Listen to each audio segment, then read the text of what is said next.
Hey, it's Griff. Me and your right ear have now made amends, and I think we're now on a pretty even level with each other. So I'll rearrange my desk a little bit. This video might go a little bit long because I wanted to cover a few more of the advanced techniques that I do sometimes. Still don't know where I'm going with any of this, but hopefully this is educational. All right, so last time in the previous tutorial, I showed you all how to load a sample and then how to come into the beat sync here and synchronize a breakbeat to your track, and then to play it and apply filters to it and automate those parameters and use signal followers, and that's all really cool.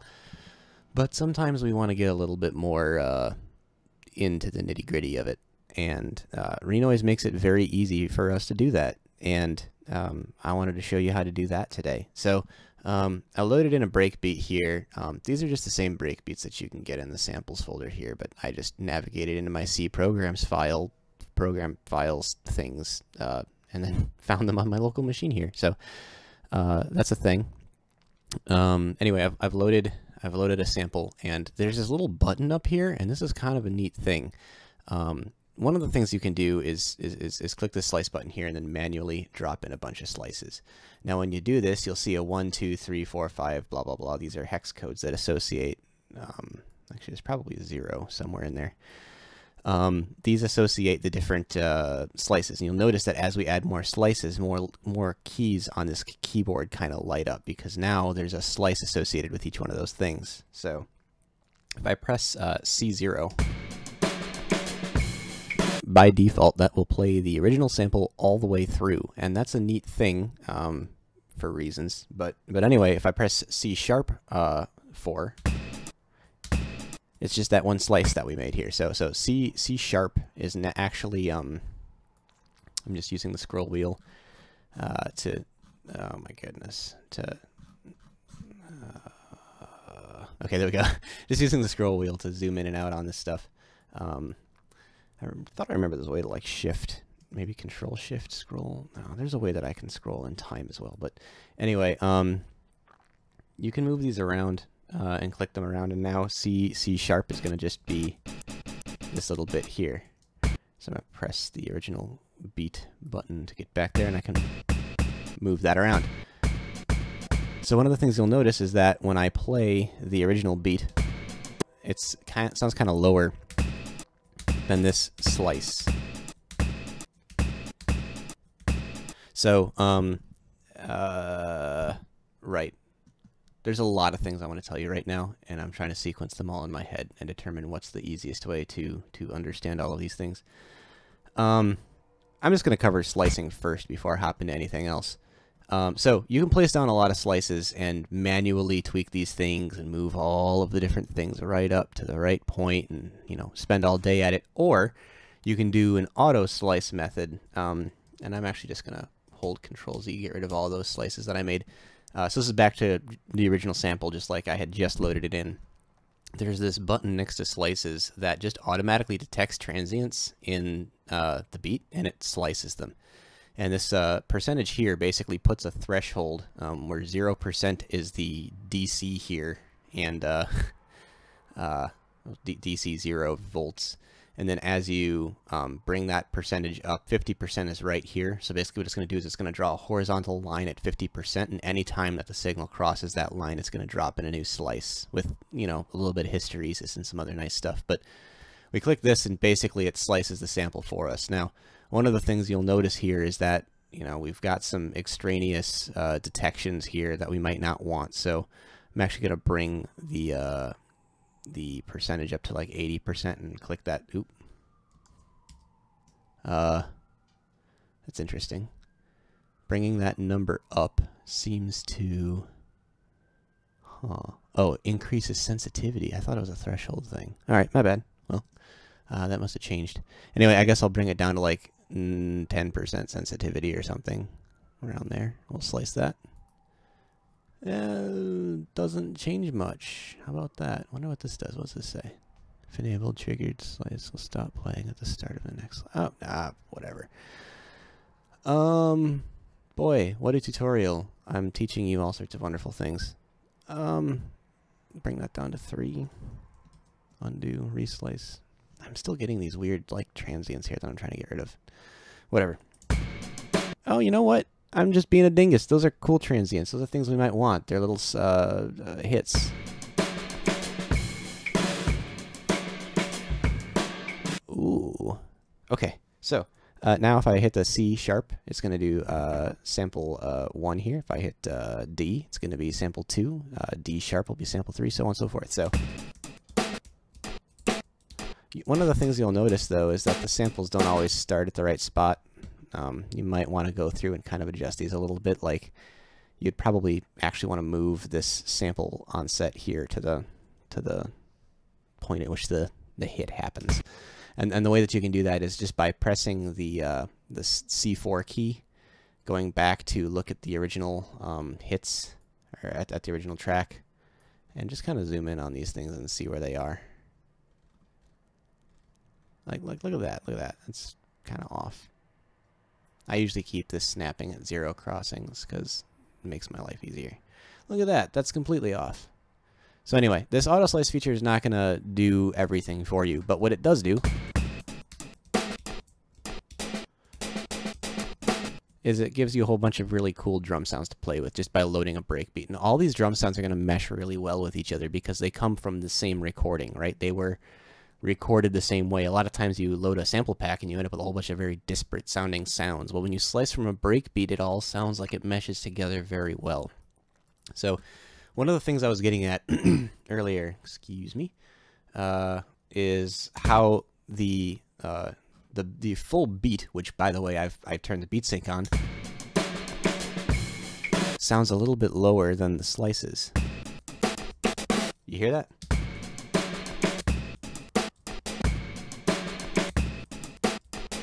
Anyway, that's because the full beat here is beat synced and these original samples are not. And we don't want to beat sync them either. That's kind of silly.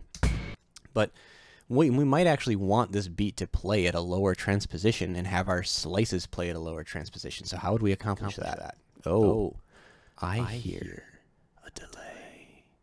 Delay. Delay. I'm going to turn off the delay. I was playing around with the line input device here. That was picking up my microphone.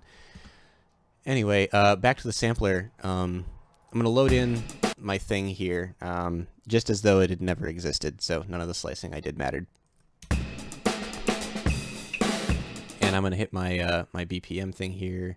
Let's just drop this into track 1. Turn on the metronome. Let's say I want to make a really slow beat, right? So I'm going to drop this in. That doesn't match up with my beat. What do? Well, I remember back to previous lessons, and beat sync is a cool thing, so I'll turn that on, and now it all magically matches, and I can change the BPM to whatever I want. Let's keep it low here for now, back at 91. So, right, I like this transposition. It's got a lot of character to it, perhaps. So now I'm going to hit this little T button next to the beat sync, and what that's actually going to do is it's going to change the root note of this sample and adjust a fine tune and a transpose value to basically make it so that this current beat sync value, the current time stretch, is applied to to the sample via a transpose and a fine tune. So now I can turn off beat sync, and it still plays at the same rate. So it will still be synchronized to 64 beats per minute. Or sorry, so 64 lines to get through the entire sample, which, by the way, is one full pattern here. But it won't scale with this BPM parameter anymore. So now if I play with this, well, let me put it back to what it was. So it still matches up, but now if I play with this BPM parameter, put up to 136, it still stays the same. But the nice thing is, once I've done that transposition, if I apply my auto slice, all of my slices get that same transposition value. And that's pretty cool. So, I've put it off long enough. How do we actually make kick-ass sounding breakbeat patterns? And to be honest, my answer is I don't know. I don't know as I've ever really made a kick-ass sounding breakbeat. but we're going to give it a shot because I think I know the general how. I just don't know the general being good at it part. That's kind of the hard part. So I'm going to come back. Let's do lines per beat of 8. When you're writing breakbeats, you're going to want more steps in between to write into. It's just how these things go.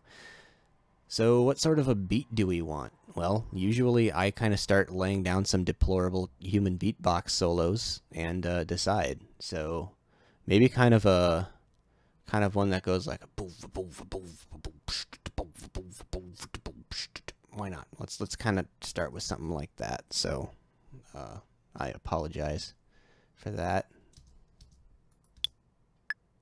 Ooh, let's bring that up a little bit. Let's do that like 120. Oh, but my samples are still low. This will be interesting.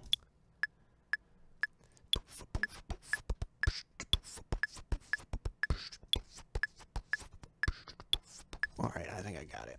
So we got a sample here.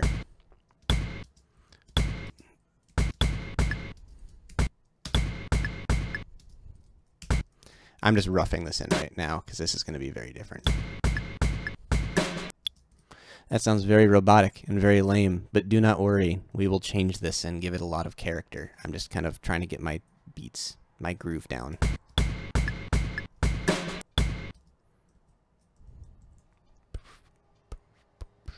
Yeah.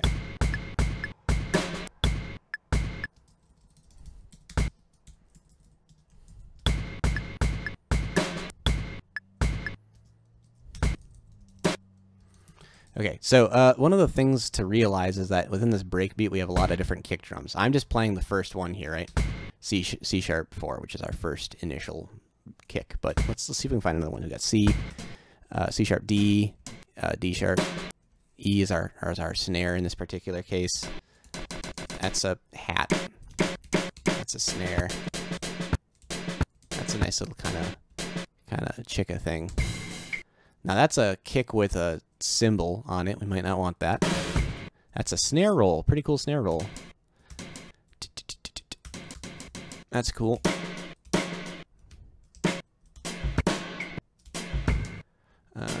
There's a kick in there.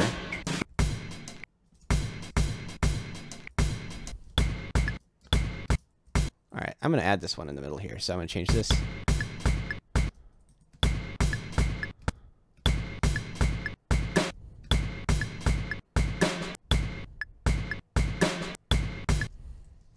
And you know, I wouldn't worry about this too much because we can drop so many effects on this and make it sound redonkulous. But let's start talking a little bit about sample commands. So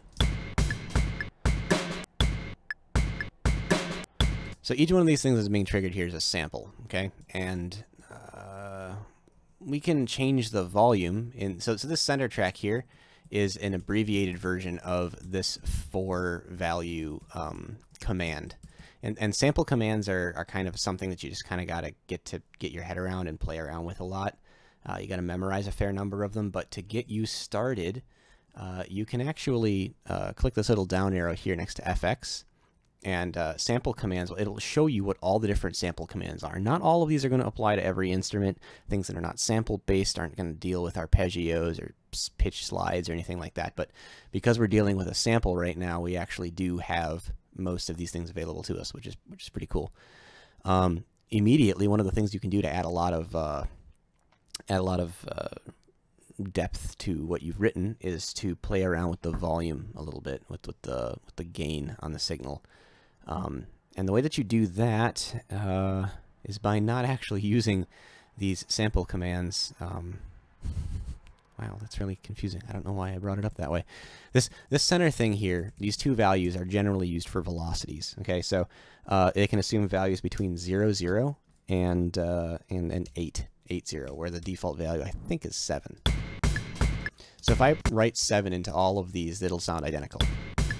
Okay, but if I start putting 1s or 2s in here, you notice how it's kind of quieter? So I'm going to actually put in a 7, and then we'll do a 4 here.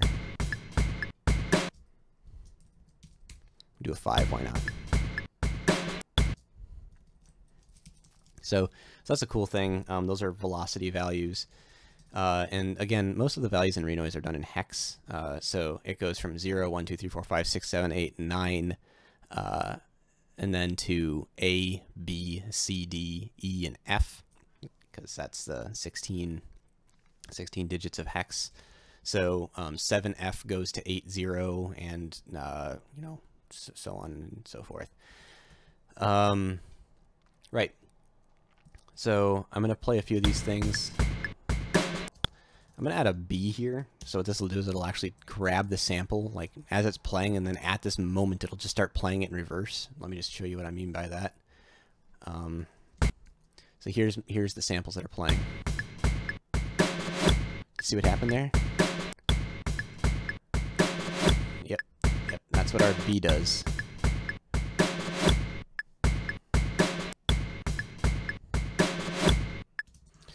And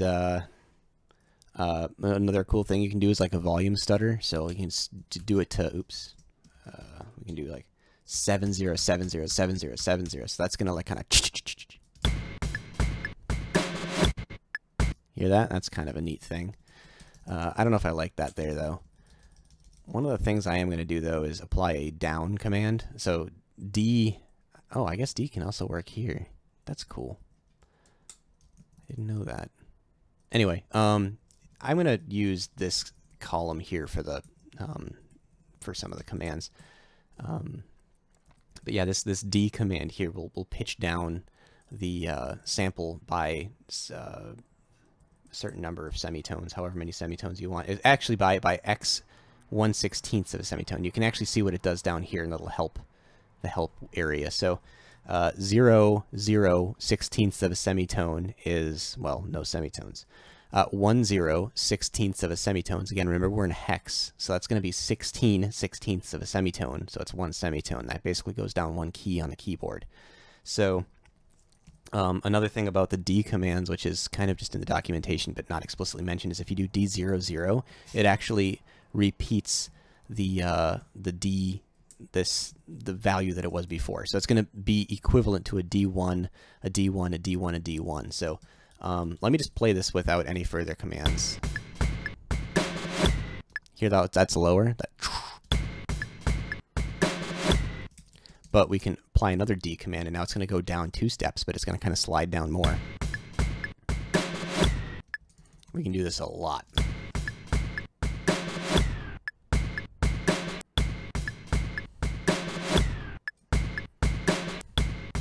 So I'm starting to like that. I'm going to apply a gate. Remember what I talked about last time, which was like you can make your beats more punchy with a gate? Let's do that.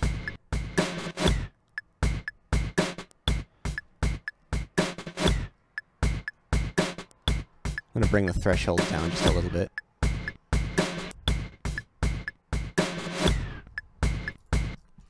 I'm going to add another hit here because I think it sounds neat.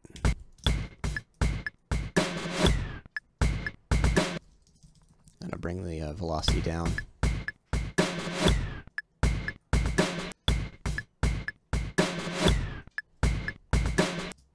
So now this is kind of a nice little groove. I'm going to duplicate this and vary it on the second pattern. So I don't know if I've introduced the pattern editor that well.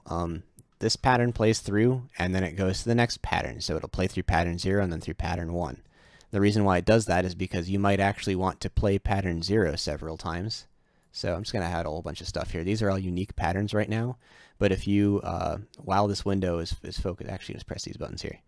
We can set that to be pattern 0 and this to be pattern 0. These are all direct aliases to pattern 0. So it actually saves a lot of memory, which used to be important. It's not important anymore, but you know, it's just kind of one of those things we can do now. So I'm going to put them back to the way it was. I've got this same beat here, which I wrote into track 1, which is represented by this red block here, and I can drag it down, and I can actually copy this same beat across all of the patterns we've got. So I'm going to just lay down four of these patterns right now because, well, we don't want to overdo it just yet.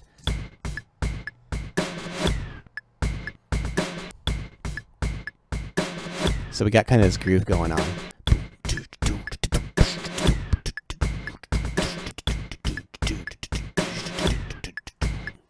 I'll stop.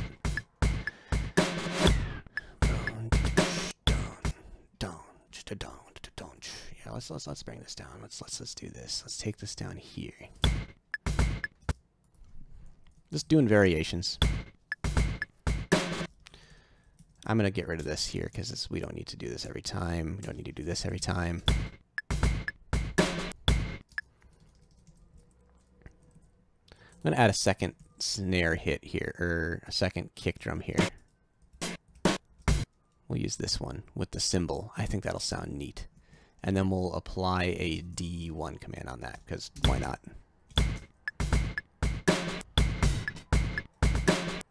So that kind of sounds neat. Like, let's just loop those two for now. And I'm going to do that by clicking and dragging down, just highlighting these two. And now these two patterns will play. So you'll notice that when this one finishes, it's going to loop back up to 0 again. This kind of controls the play. Also, at any time, you can click any one of these track buttons to queue up the next pattern to play. Or you can double-click it to just start playing it immediately. And there's a lot of really cool things you can do with that in MIDI mapping, but that's for another lesson.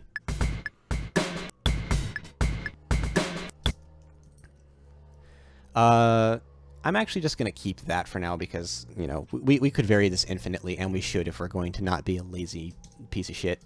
But for now, I'm just going to keep that. Hi-hats. Hi-hats really kind of bring together a breakbeat. So let's add some hi-hats. Let's see if we can find some. Okay, so in this particular case, it looks like D sharp is a nice hi-hat. Let's at least find one or two more.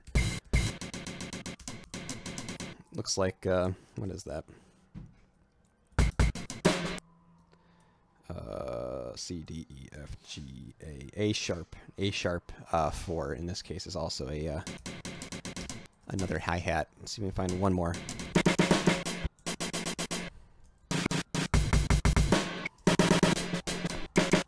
Ooh, there we go. So in this case, F is also F4 is a hi-hat. So we got all of those. I'm just gonna kind of keep my fingers on them. So let's just kind of try to fill in the emptiness with hi-hats, because we fill in the small holes in our hearts with miscellaneous things. Some people fill that hole with other people. Some people fill that hole with things. I fill that hole with hi-hats. I'm going to not do that often. I'm sorry.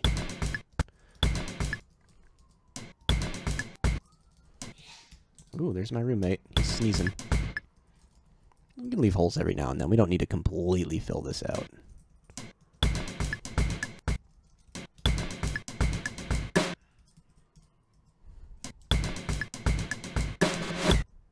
Ooh, that doesn't come out.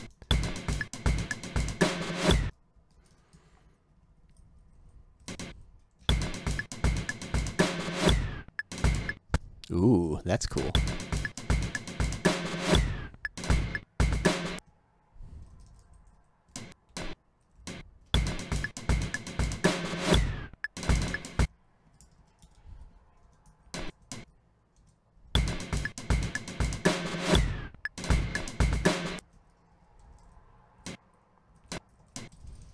So one of the things to realize is that these are not punchy because we got the gate here on this track and we're putting our hi-hats in a different track.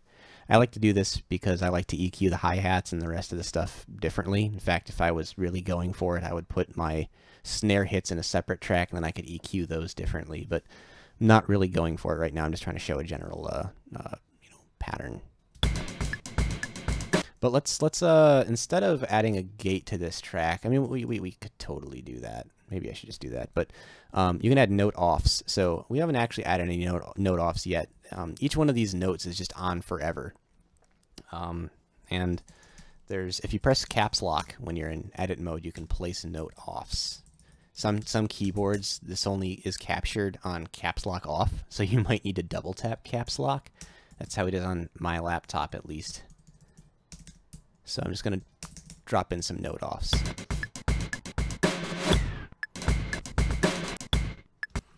I like that a lot. Okay, so I'm going to add a little bit of dynamics to these things. In general, I like to do kind of a on, off, on, off, on, off, on type thing so that I get like a nice little kind of groove going. So We'll do on, off, on, off, on. All right, we'll just do on, off here, and then on, off, on.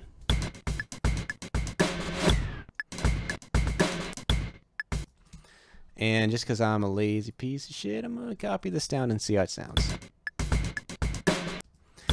I'd like to add a little bit more here because we kind of need to fill this in. So, ooh, let's really do a full roll here.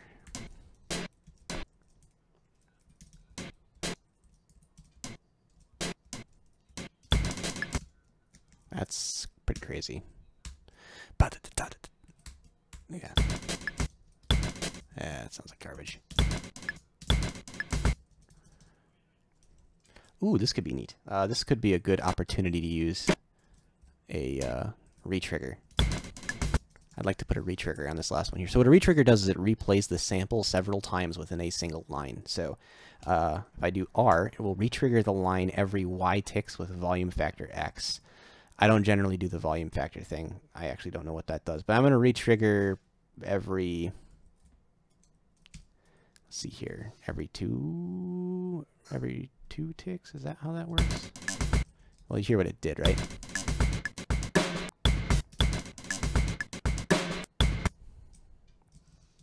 I'm actually going to put a stop on that.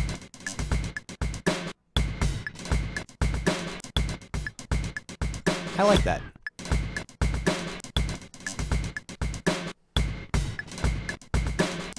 Cool. So let's copy that, paste that down there. Oh my god, this is getting long. I apologize. We're at 26 minutes already, and we've barely gotten out of breakbeats. I mean, that's what this is about. You can go for a very, very long time fine-tuning these things and making hundreds of unique patterns to go through. I get bored of that pretty quickly, so I usually just end up kind of repeating stuff. So I'm going to put these guys together into a group. So my break is now completely within this group. Let's actually label some of these tracks. Just going to double-click. We'll call this kick, snare, or rather kick sonre. I like to stick with my typos. They're pretty sweet. And then we'll do hat chat. Because it's kind of like talking hi-hats. I don't know. Group break. And that's cool. So any effects we put in this group column here will affect the whole thing. Let's turn off this loop here. I'm going to turn off the metronome as well. You can use tilde to turn that on and off. If you don't know what a tilde is, it's the little weird squiggle next to the 1 button on your keyboard. Okay, let's play around with this a little bit, and let's add a little bit of modulation. And what do we want to do? What do we want to do? Let's add a kick drum, right? Let's really accentuate the groove we've got going on here. So one of the kick drums that I really like to use just comes built into renoise. So I'm going to come into the sampler pane here. I'm going to go to instrument 1, and there should be an instrument presets thing here. In the bundled content under drums, there's a kick generator. Just double click that. This kick is very, very versatile. Let's listen to that. It's beautiful. How does it work? Well, we can actually check. The waveform just seems to be a pretty standard. Actually, I think this is just the click impulse. Yeah, there's a body effect here as well. Oh, that's cool. No effects, though. Looks like... uses the KP35. I don't exactly know what's going on here. We got a pitch. That's cool. Anyway, I don't need to pick this apart. Let's just use it for now. So I'm going to head back to edit here, and let's actually put this kick where it belongs. And I'm going to use C4 for now. So we got a boom, boom, boom, boom, boom, boom, boom. Okay, yeah, so it's easy.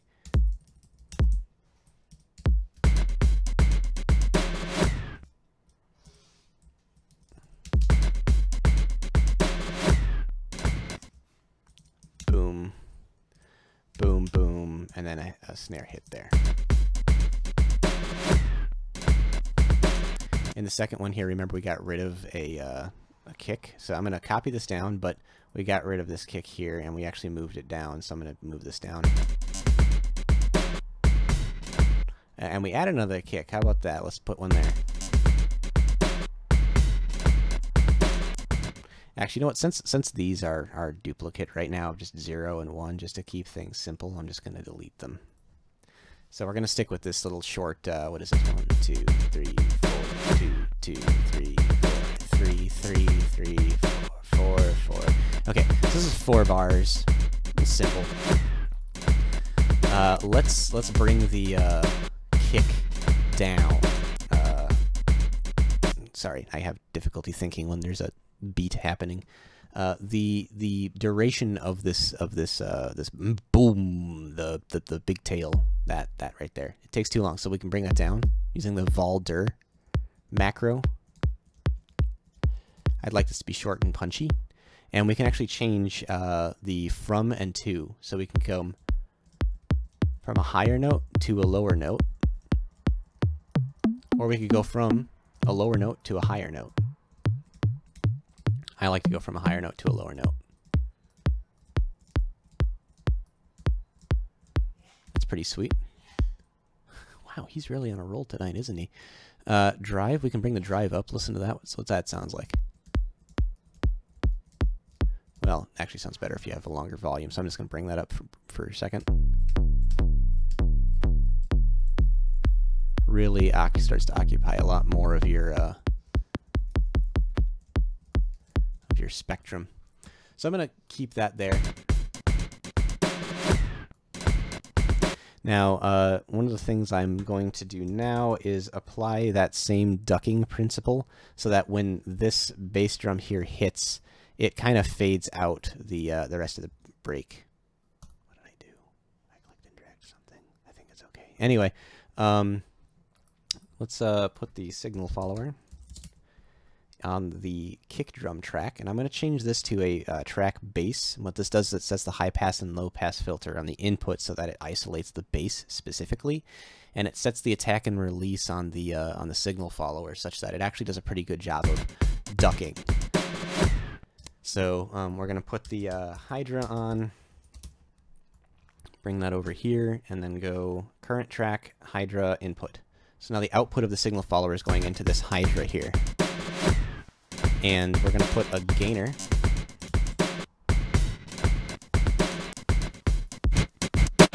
You remember what a gainer does, right? I think you do. Now we're going to control the gain on this gainer using this Hydra. So we're going to go to a different track. We're going to go to kick Sonray and go to the gate, and then go to what is this? No, we don't want to go to gate. We want to go to gain. Oh wait, no, right? We put the gainer in the break group. So let's go to break, and then go to the gainer. Gain. That's not what we want. We want it to duck. So we're gonna put the when this slider is at its minimum value, we want this to be at 0, right? Because if we don't have a kick drum playing, we want this to be at 0 dB so that it sounds normal. So we'll set this to 0. And then when this slider is at its maximum value, we actually want this break to be fully ducked down. So I'm going to put this at negative infinity, INF. And that... too punchy, too punchy. So we can bring it... well, we can do one of two things, actually. We can change the maximum value so that it's not completely gone when the drum kicks, or we can change the scaling so that it spends less time down there, right? So we can vary this parameter that we're changing either logarithmically or exponentially, and we can just play with that until it sounds good. So starting with linear, too much ducking. This is way too much. That seems to make it worse. Ooh, maybe that's interesting. I don't know. Okay, so now if we start doing exponential, it spends less time. Yeah, I like that. That sounds better. And again, my favorite thing to do, put an analog filter on everything. Again, we're going to do this after this Hydra signal follower business because we don't want to mess around with the control values that we just set up. But now I'm going to start to apply this analog filter, and it sounds cool.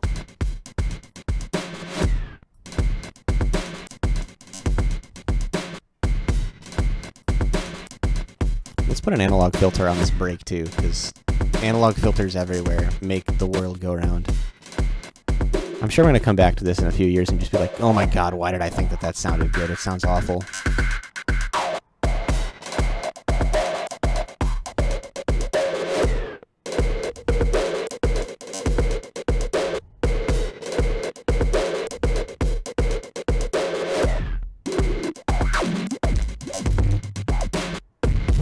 Ooh, that sounds cool. What if we automate this cutoff filter parameter? Let's give that a shot. All right. So this kind of gets to be the end of the tutorial for now. I mean, I laid down a whole bunch of hits, right? And you can see where to take it from here. But I'm going to start going off in a little bit of my own direction now. Gesundheit! I'm going to start going off in my own direction a little bit now in what I typically do. And yeah, you can follow if you want. I'm probably not going to go much longer. This video is already at 36 minutes. Let's try to keep it at 45. No one's ever going to watch this. Anyway, okay, so we have this kick, right? I'm going to take the other thing in the Hydra here, and I'm going to go into the analog filter within the current track here, and I'm going to control the, wait, I don't want to be in the current track. I want to control the breakbeat analog filter. So I'm going to go to the track 4, analog filter, cut off. That sounds cool. So what that's doing now is when the cutoff, when this value, when this slider is at 0, basically when there's no kicks happening, that's going to assume the value of 0.4 kilohertz, which is really low. And then when it's at its maximum value, it's going to assume the value of 18 kilohertz, and it's going to scale linearly between the two. So let's actually change that up a little bit, right? So we've got this very high resonance. Let's invert that. That could sound cool. So let's go from 18 kilohertz down to like 0. Let's bring that down.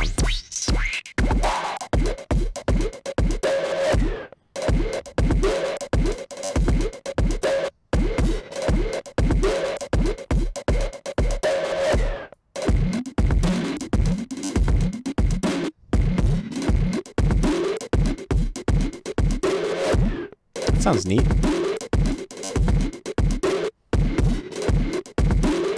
I think it could sound cooler though.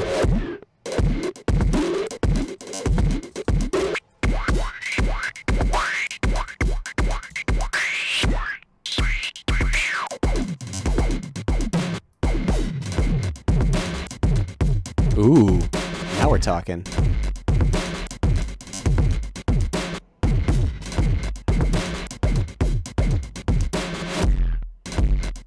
Oh, I mean, whatever. It's not actually controlling anything right now. Oh, that's heavy. That's really heavy.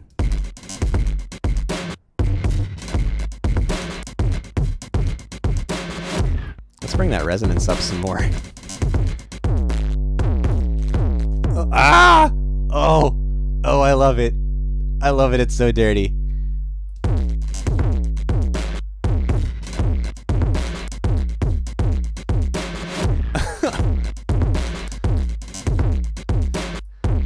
Oh, that's so cool.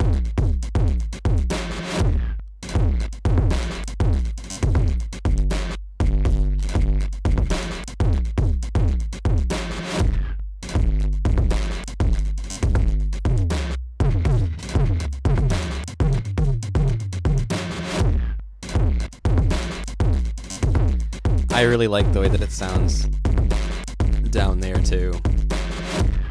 But there's no automation necessary for that. It's not really changing the value all that much. We'll keep it though. It sounds nice. I like the way that that sounds better. Cool. So let's add a break. Let's add that same breakbeat in. Yeah. Oh my god. I'm so sorry. So I'm going to switch back to instrument 1. And remember, on track 0, on C4, we have the original breakbeat as it stood. Remember, we transposed it, so it should fit this BPM quite nicely.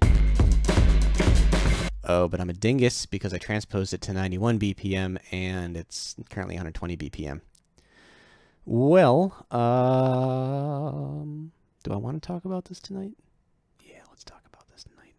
Okay, this is a great opportunity to kind of show off another technique for beat stretching, which lets you do really wacky things. So remember this. Oh, I can't do it with this.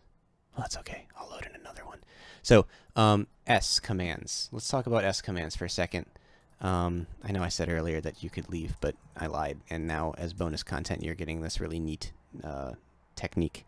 So S commands. If I go over here and I press S, it re-triggers a sample from a slice number X or an offset X.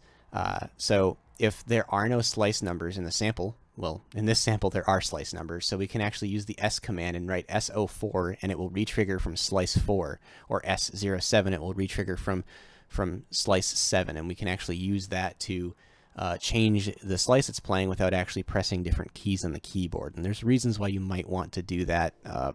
I don't want to do that. So instead of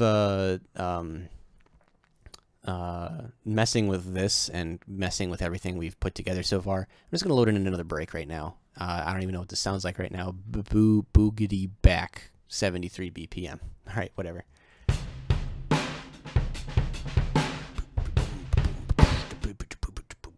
I like that. Okay, so instead of actually changing the instead of using beat sync, which is again going to like pitch change, well, it'll make the thing sound higher, pitched higher if it has to play faster, or make it sound lower if it needs to pitch lower. We can actually do what's called a time stretch, and we do that using sample commands here. And again, this is why I change it to 8 BPM, or hell, sometimes even 16 BPM, and you'll understand why in just a second. But when we don't have sample slice commands in this beat, now the different values in the S command actually correspond to these values up here on this slider. So if we do if we do S80, that will start from 80, which is halfway through the sample. If we do SE0, it will start from later in the sample, or S30.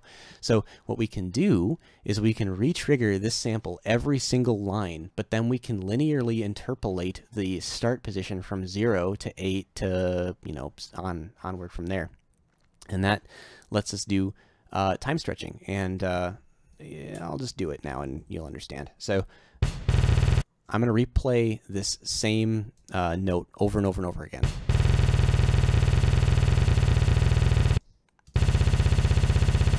Doesn't that sound great? It sounds like a jackhammer on your eardrums. So now I'm going to use the S command, and I could do S01, right? And then S02, and then S03. And what that's going to do is it's going to start to walk us through the sample. But I'm sure you're shaking your head right now. That's really dumb, and it's going to take us a really long time to write out all this stuff, and it's probably not going to get us to the right number because, hell, we probably need to be at S80 here and then SF0 on the other side, on the other pattern. So I'm going to actually set this to, well, let's just listen to that quick.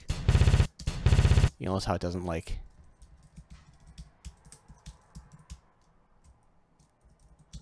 One, two, three, 4, 5, 6, 7, 8, 9, 10.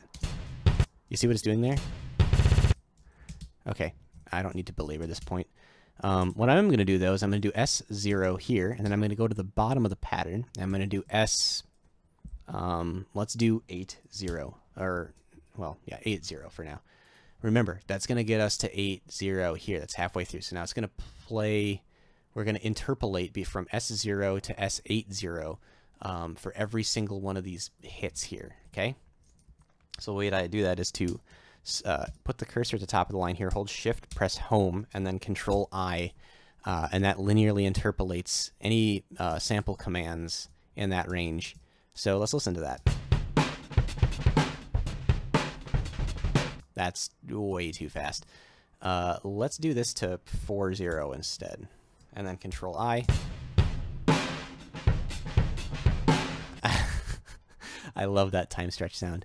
So the other thing is that we want this next thing here, actually. We want the start of this next pattern here to be from 40, and we're going to go to S80. and we'll just Control I to interpolate and lay down the notes.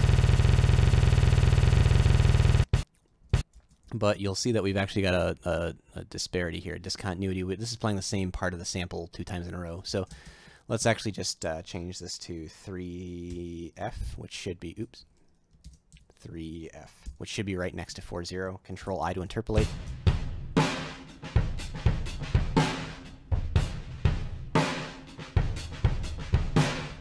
Oh, and let's change this to 7F.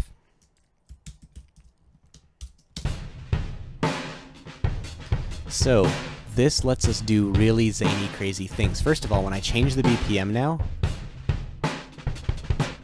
it plays faster and slower without changing the pitch. How cool is that? And if you look at what the sampler is actually doing, you'll kind of understand.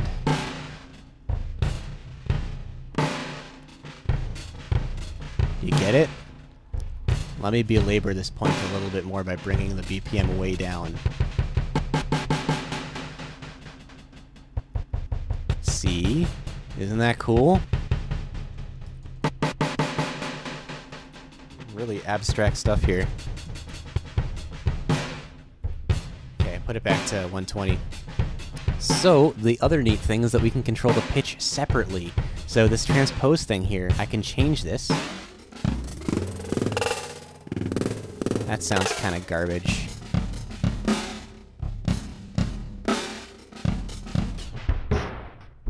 And it'll always play at the right speed. Let's keep it at -5 for now, because I kind of like the way that sounds. Cool. Let's turn stuff back on.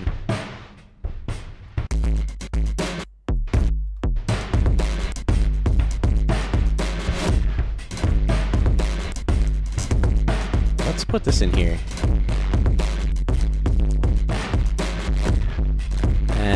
I don't like it. Let's add a gate. I'm gonna turn this off for now.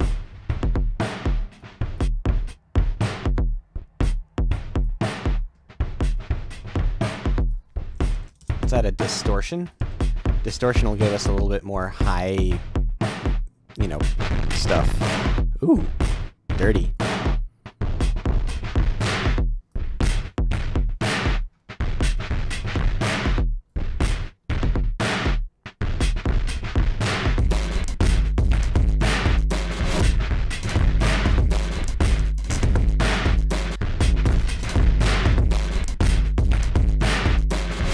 Kind of overblows stuff a bit.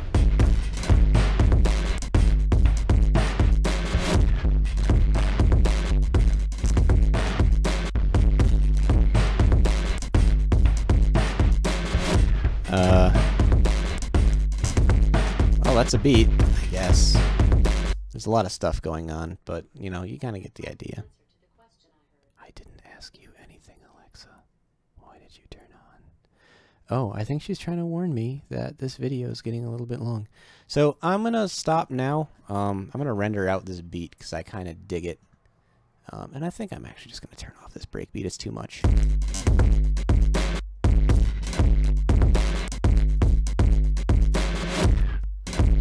Bring that resonance down just a little bit.